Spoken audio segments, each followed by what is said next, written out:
Mga bagay na hindi man sinasabi sa'yo ng partner mo subalit ito ang nais niya. Una, seguridad at protection. Sa mundong ito kung saan walang kasiguruhan ang lahat, nais ng partner mo na kahit anong pagsubok pa ang dumating sa pagsasama nyo malalagpasan nyo ito. At magiging matiwasay ang inyong pagsasama dahil paprotektahan nyo ito sa abot ng inyong makakaya. Pangalawa, walang kahati sa atensyon.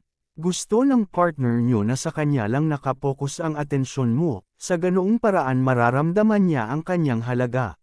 Sa tuwing magsasalita siya makinig ka, mas maganda na makipag-eye contact ka upang malaman niya na talagang nakikinig ka sa kanya. Hindi yung habang may sinasabi siya ikaw naman busy sa kakalikot ng cellphone mo at tumatango ka lang sa mga sinasabi niya, ngunit ang totoo hindi ka naman nakikinig.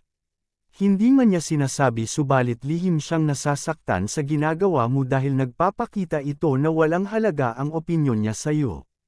Pangatlo, bukas at tapat na usapan. Lahat ng tao gusto ng tapat na partner, kaya nga kung tinanong ka ng partner mo na kumusta ang araw mo.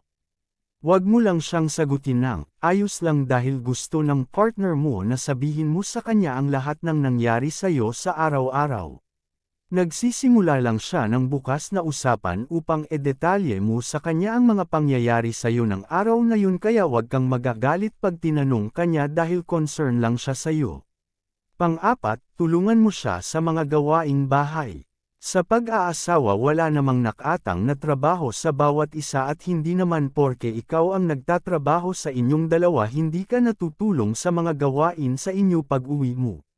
Upang lalo kang irespeto at mahalin ng partner mo tulungan mo siya pagka-uwi mo galing sa trabaho.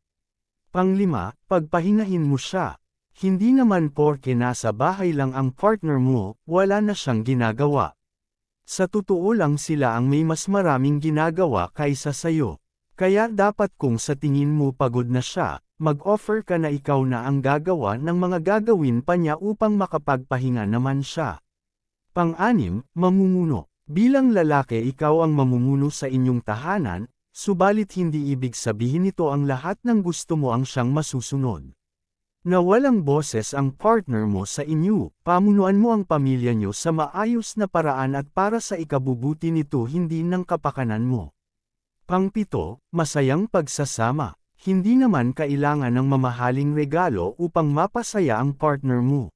Kailangan lang niya ay atensyon at pag-aalaga mo. Iparamdam mo sa partner mo na andyan ka lang palagi para sa kanya. Pumasyal kayo sa mga lugar na hindi nyo pa napuntahan at huwag kayong matakot sumubok ng mga bagong kaalaman dahil makakatulong ito upang maging masaya kayo.